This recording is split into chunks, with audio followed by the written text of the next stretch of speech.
Di dalam kitab kehidupan itu, ia dilemparkan ke dalam lautan api itu.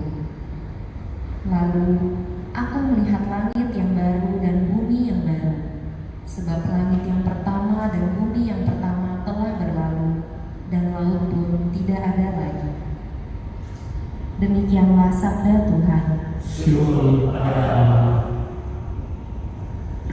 Sebagai lembaga bacaan, kita naikkan pada pujian dari buku halaman 9.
Terimalah kerajaan yang telah disediakan bagimu sejak dunia dijadikan.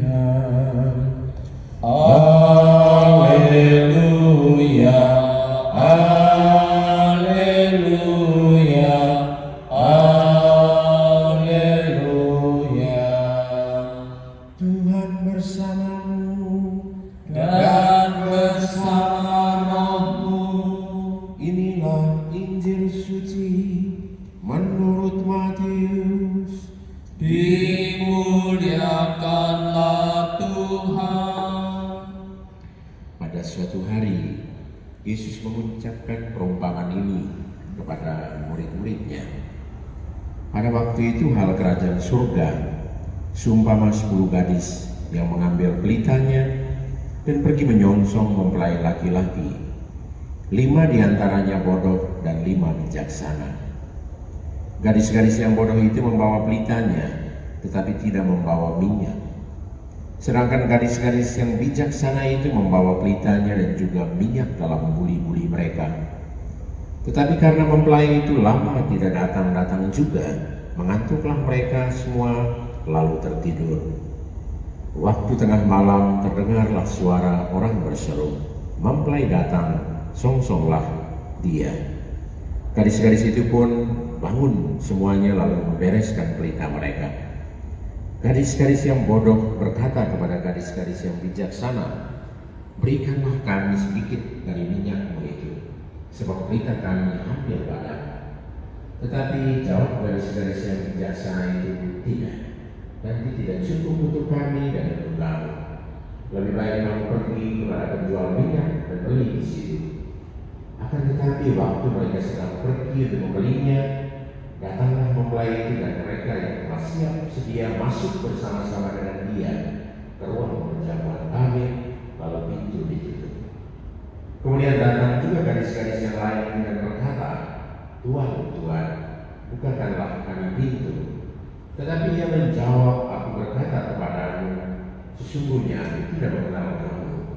Karena itu berjaga-jagalah, sebab kamu tidak tahu akan hari maupun saatnya. Demikianlah Injil Tuhan. Terpujilah Kristus. Silakan duduk. Menulis buku kehidupan kita dengan tinta emas. Kalau ditulis dengan tinta emas berarti ditulis dengan hal-hal yang baik, hal-hal yang benar, hal-hal yang membanggakan, hal-hal yang mempesona hati kita. Kitab Wahyu tadi memberitahu kita tentang itu, bahwa ternyata pada saatnya ketika kita meninggal, buku kehidupan itu dibuka kembali. Bahkan bukan hanya buku tadi disebut kitab. Biasanya kalau di kitab itu berarti lebih tebal dari yang namanya buku.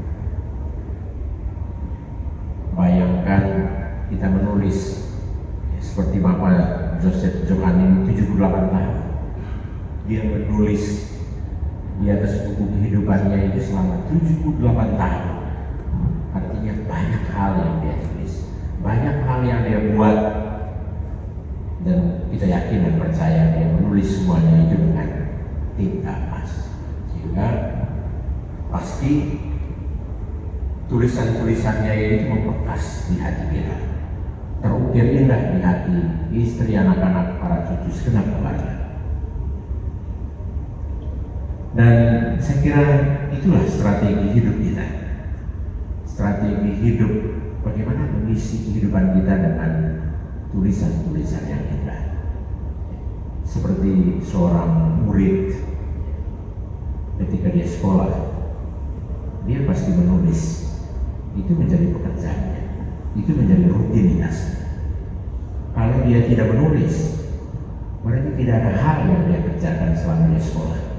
Saya kira kita semua ini pernah sekolah.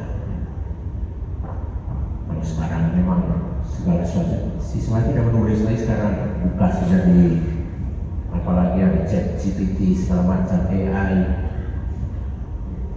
siswa sudah tidak menulis lagi karena dia butuh apa saja, ada semua dia punya tools yang bisa membantu.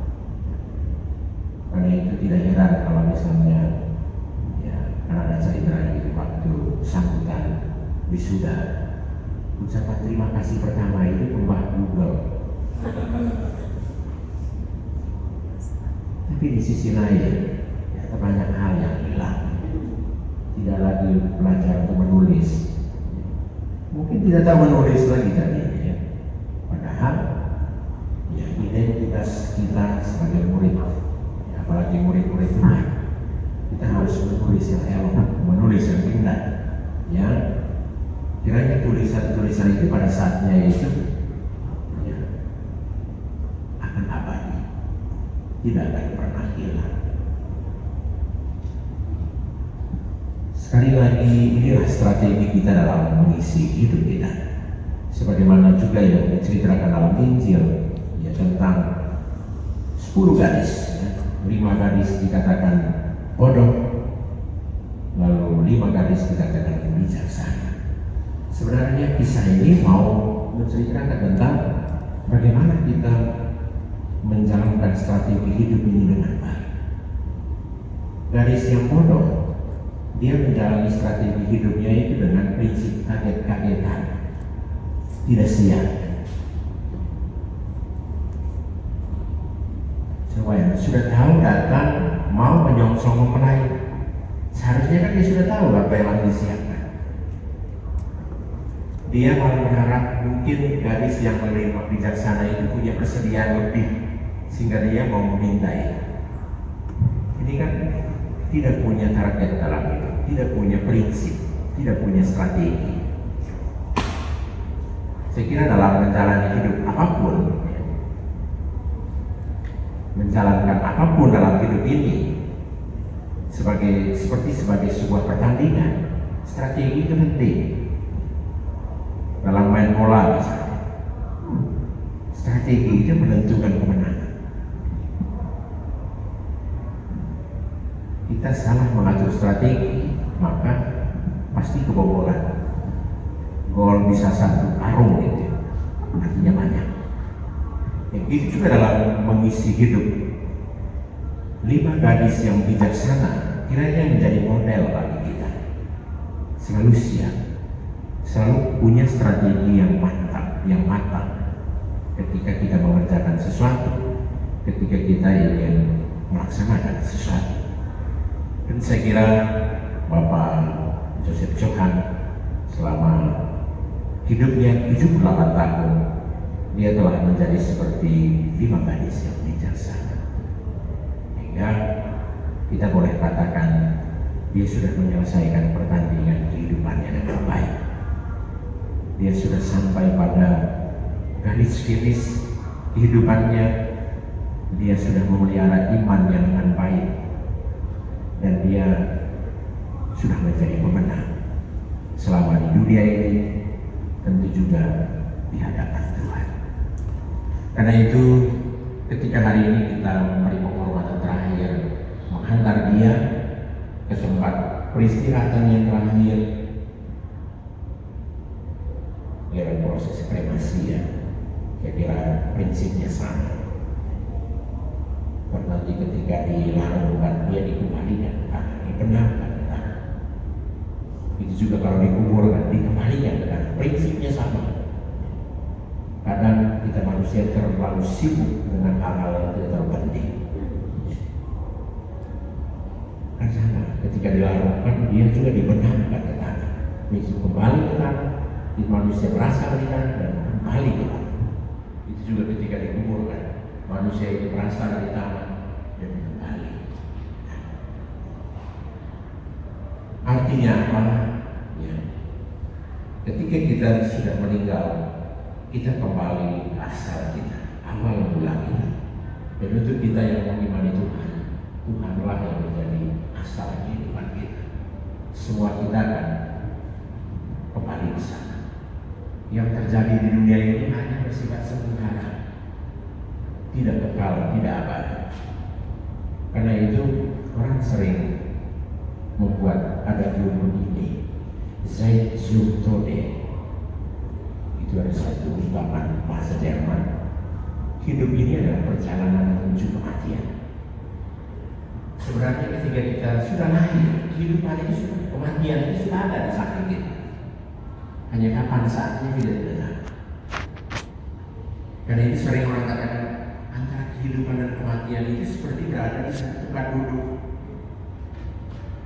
Sehingga tidak heran kalau kita dengar tiba-tiba ada yang orang yang baru kita bertemu kemarin tiba-tiba sudah dengar cerita dia sudah meninggal. Seperti itu. Berhadapan dengan kematian kepada kita tidak diberi pilihan. Kalau selama hidup kita diberi sekian banyak pilihan, tinggal kita pilih mau jadi orang baik juga bisa, mau jadi orang tidak baik itu bisa, tinggal kita pilih saja kan. Tapi berhadapan dengan kematian tidak ada pilihan. Coba kalau kematian sebagai sebuah pilihan, saya kira kita tidak pilih kan.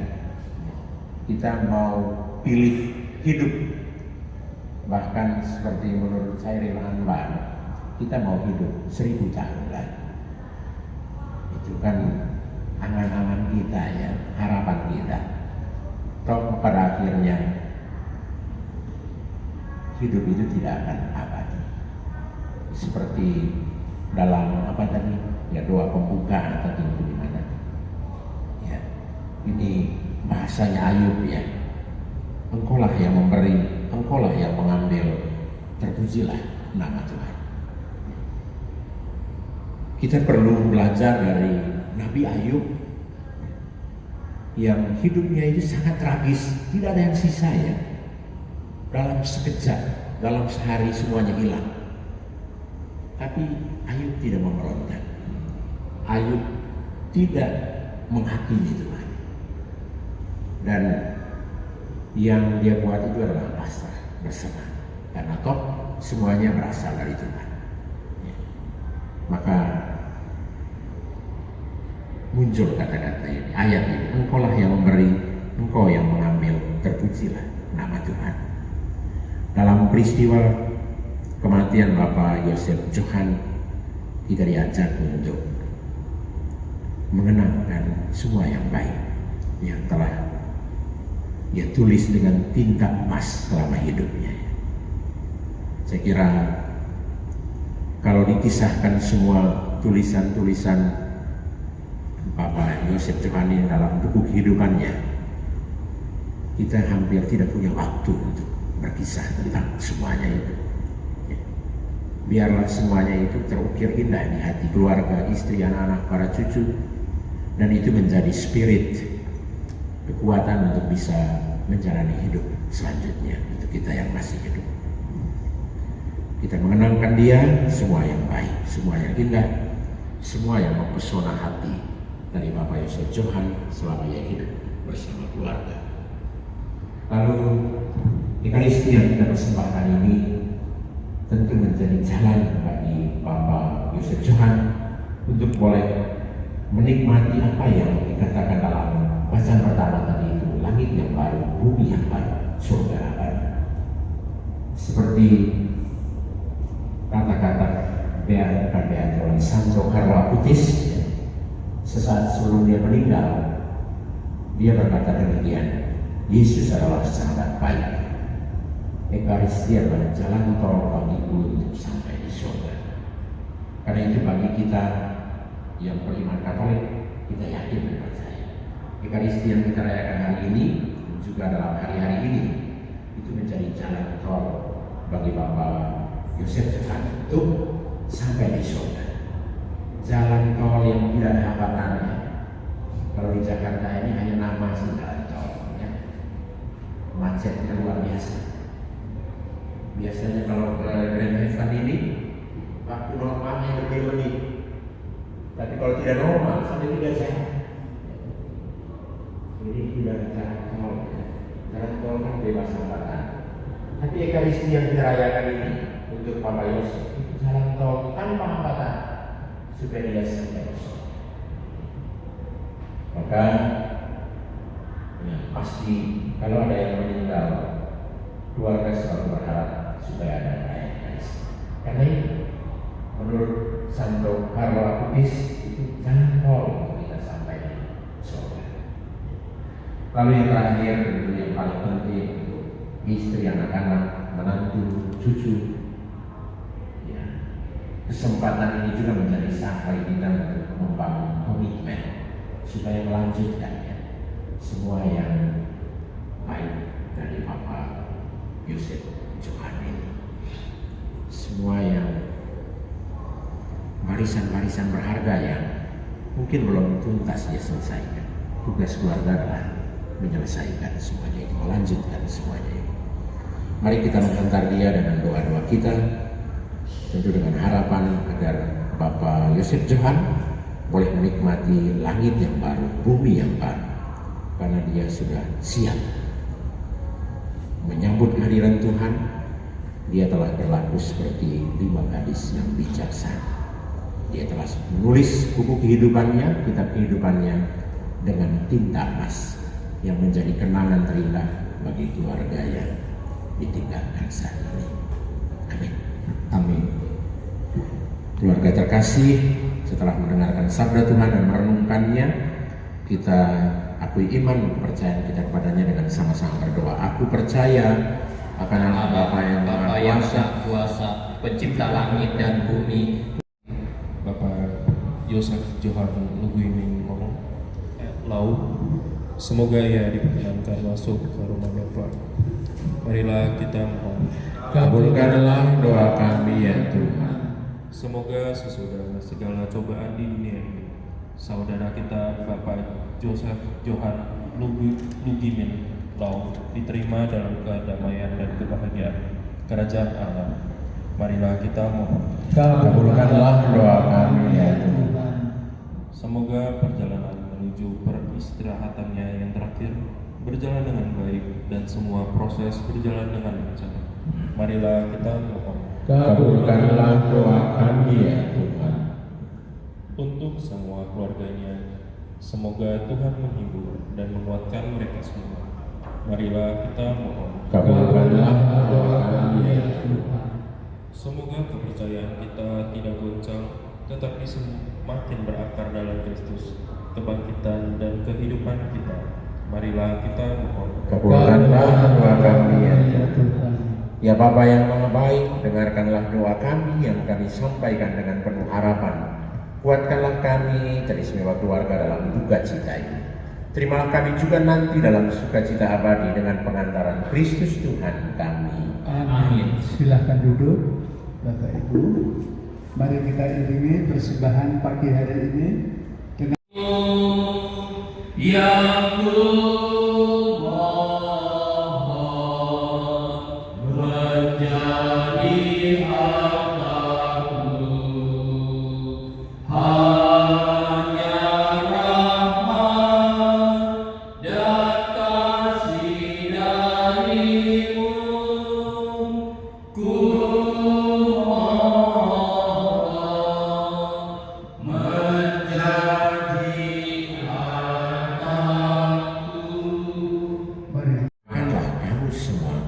inilah tubuhku yang diserahkan bagimu.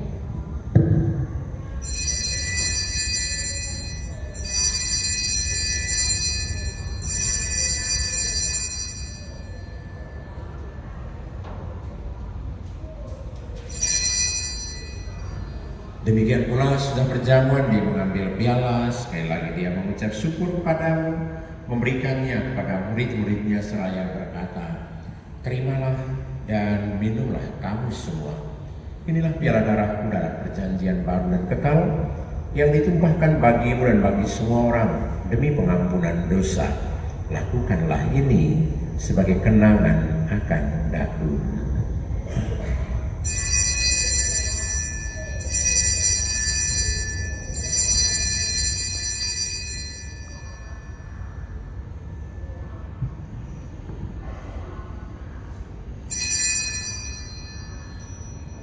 Mari mewartakan misteri iman kita.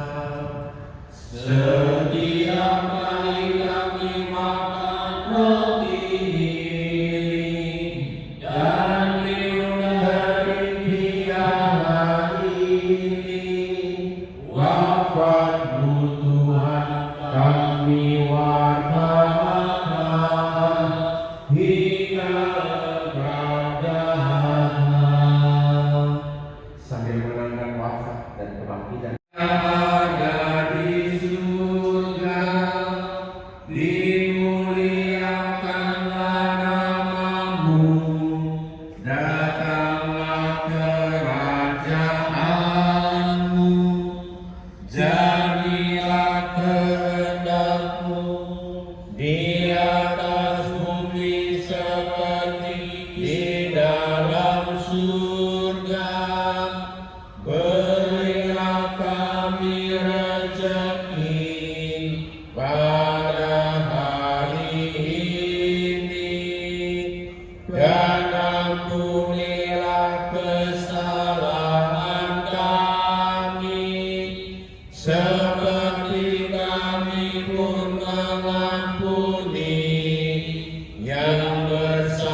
bebaskanlah kami dari segala yang jahat.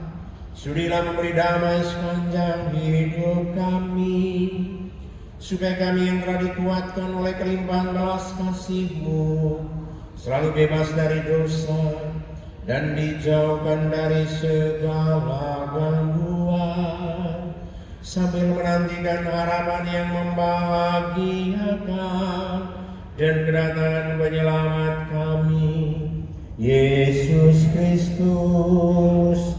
Sebab Tuhan Raja yang mulia dan berkuasa selama-lamanya. Semoga damai Tuhan selalu bersamamu dan bersama rohmu. Damai Kristus untuk kita semua. Salam damai Kristus, salam damai Kristus. Itu keselamatan dan sumber sukacita, pengharapan sejati bagi kita semua. Berbahagialah kita yang diundang ke dalam perjamuan Tuhan. Tuhan, saya tidak pantas Tuhan datang kepada saya, tetapi bersabdalah saja, maka saya akan sembuh. Tubuh dan darah Kristus. Amin. Silakan duduk Bapak Ibu. Bapak Ibu, saudara-saudara kami yang terkasih, tidak mengurangi rasa hormat kami. Yang boleh menerima tubuh Kristus adalah Bapak Ibu yang sudah dibaptis secara Katolik dan sudah menerima komuni pertama. Terima kasih.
Sudilah kiranya dia menghantarkan Bapak Yosef Johan Lugimin Law ke perjamuan Kristus yang kekal di surga.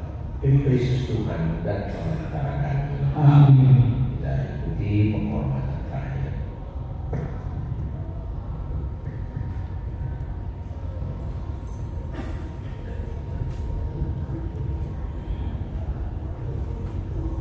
Keluarga yang terkasih, marilah kita memberi penghormatan terakhir sebelum kita mengantar jenazah Bapak Yosef Johan Lugimin Law ke tempat beristirahatnya terakhir.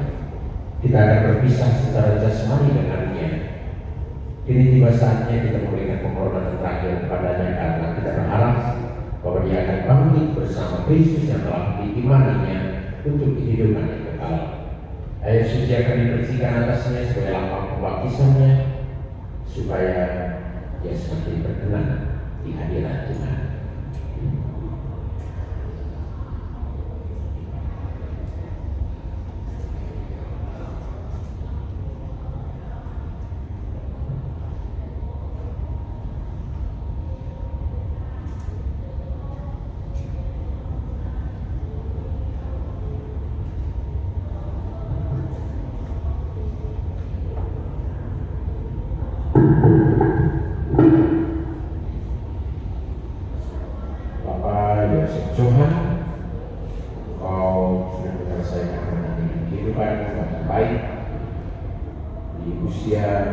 70 tahun engkau mencapai garis finish hidupmu, engkau melihara iman sampai mau menjemputmu.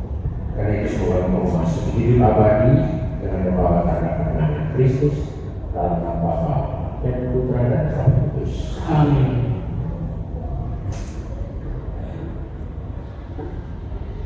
Kita memohon berkat Tuhan. Tuhan bersamamu Dan bersama rohmu, Semoga Allah yang Maha Kuasa memberkati kita sekalian dan juga seluruh proses kremasi Bapak Joseph Johan Lugimin Law dengan berkat Allah yang Maha Kuasa, Bapa dan Putra dan Roh Kudus. Amin.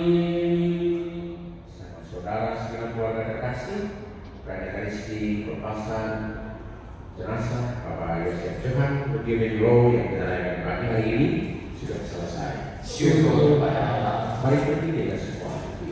Amin. sebagai lagu penutup. Lagu 5, lagu nomor 23, El Shaddai.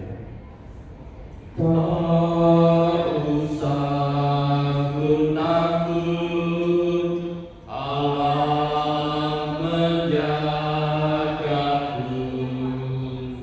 Tak usah ku bilang, Yesus peliharaku. Tak usah ku susah, Roh Kudus hiburku. Tak usah ku cemas, Dia memberkatiku. El Shaddai, El Shaddai,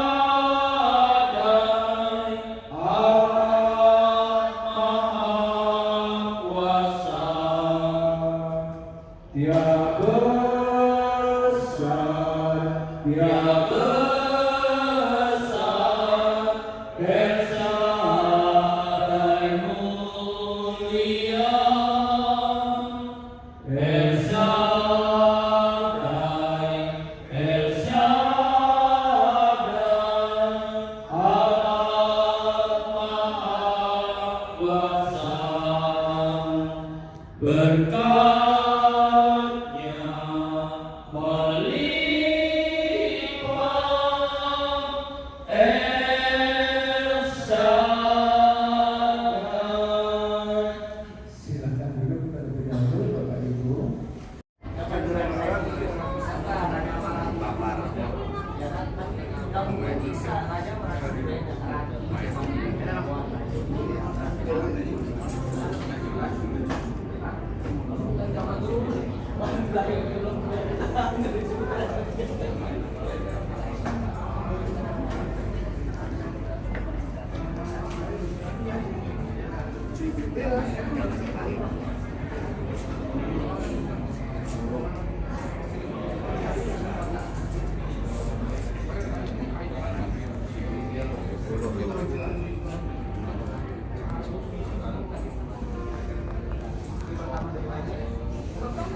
Makasih Pak.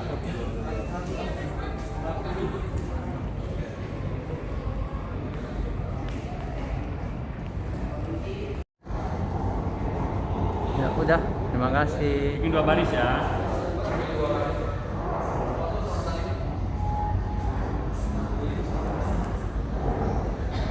Bunga paling belakang.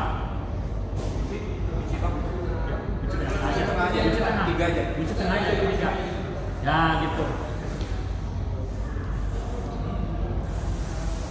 Ya siap Bang. Ya siap.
Susun seperti tadi ya. Ayo, kali foto di depan. Tapi dikit.